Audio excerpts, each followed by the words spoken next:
नमस्कार दोस्तों, मैं हूँ राखी अग्रवाल। मेरे YouTube चैनल कृष्णा एजुकेशन पर आप सभी का स्वागत है। आज हम बात करेंगे क्लासिकल कंडीशनिंग थ्योरी के कुछ महत्वपूर्ण बिंदुओं के बारे में। सबसे पहले देखेंगे कि ये थ्योरी दी किसने है। This theory was propounded bye Ivan Pavlov. Ivan Pavlov ने इस थ्योरी को दिया है, who has a famous Russian psychologist, जो एक रशियन साइकोलॉजिस्ट थे। इस थ्योरी को कई नामों से जाना जाता है। एक तो नाम है ही क्लासिकल कंडीशनल थ्योरी।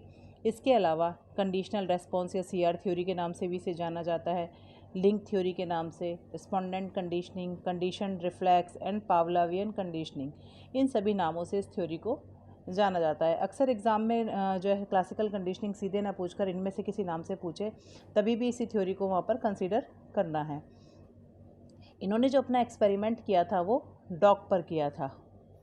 अक्सर पूछा जाता है कि इस इवान पावलोव ने अपना एक्सपेरिमेंट किस जानवर पर किया था, तो इन्होंने अपना एक्सपेरिमेंट जो है डॉग पर किया था।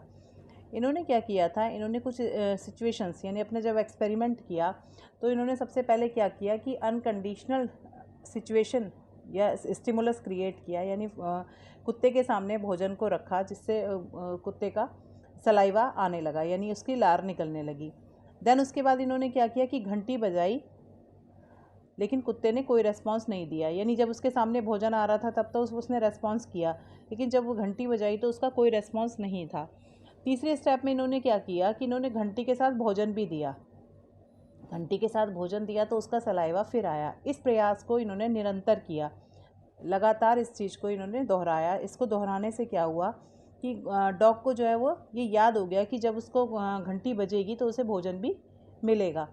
देन इसके बाद इन्होंने क्या किया, कंडीशन अप्लाई की। कंडीशन अप्लाई क्या की कि इन्होंने बैल तो बजाई लेकिन भोजन नहीं दिया, परंतु इसके बावजूद भी डॉग का सलाइवा निकला। तो इसे 4 स्टेप्स में इन्होंने डिफ़ाइन किया कि जो पहली स्टेज थी या फेज़ 1 थी कंडीशन से पहले की, इस फेज़ 1 में क्या था कि अनकंडीशनल रेस्पॉन्स, यानी फूड उसके सामने रखा गया और उसका सलाइवा निकला।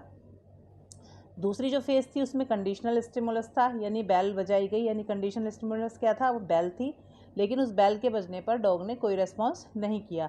लेकिन जो तीसरी सेकंड जो स्टेज थी उसमें क्या किया, ड्यूरिंग कंडीशनिंग न्यूट्रल स्टिमुलस, यानी बैल प्लस अनकंडीशनल स्टिमुलस, इन दोनों को एक साथ अप्लाई किया तो अनकंडीशनल रेस्पॉन्स हुआ, यानी उसका सलाइवा फिर भी आया।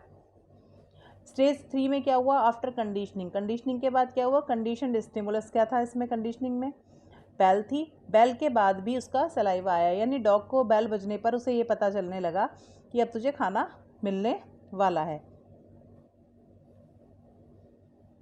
तो इसमें इन्होंने क्या बताया, इनका कहना था कि जो अनकंडीशनल रेस्पॉन्स यूसीआर था, यूसीआर का जब संयोजन सीएस से होकर सीआर होने लगती है, इन्होंने ये कहा कि जब अनकंडीशनल रेस्पॉन्स का जब संयोजन कंडीशनल स्टिमुलस से हो जाता है तो कंडीशनल रेस्पॉन्स होने लगता है। यही पावलोव का शास्त्रीय अनुबंधन सिद्धांत है।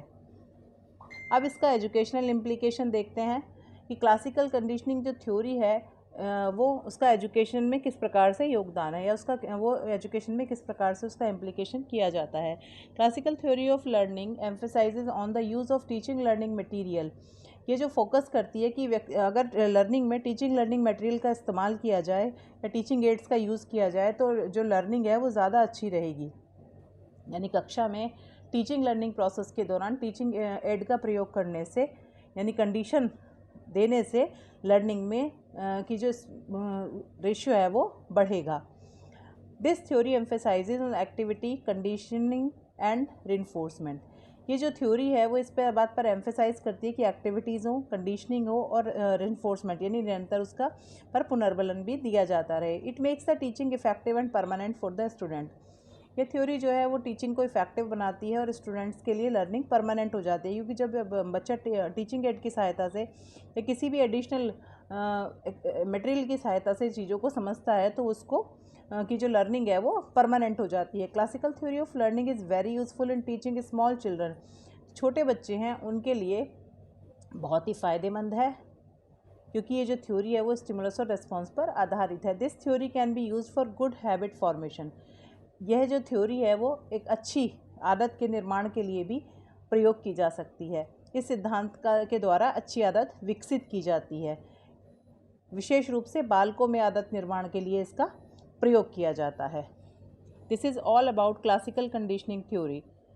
यदि आपको मेरा वीडियो पसंद आया हो तो मेरे चैनल को सब्सक्राइब करें, वीडियो को लाइक करें और बेल आइकन पर क्लिक करें, जिससे आपको आने वाली वीडियो का नोटिफिकेशन मिलता रहे।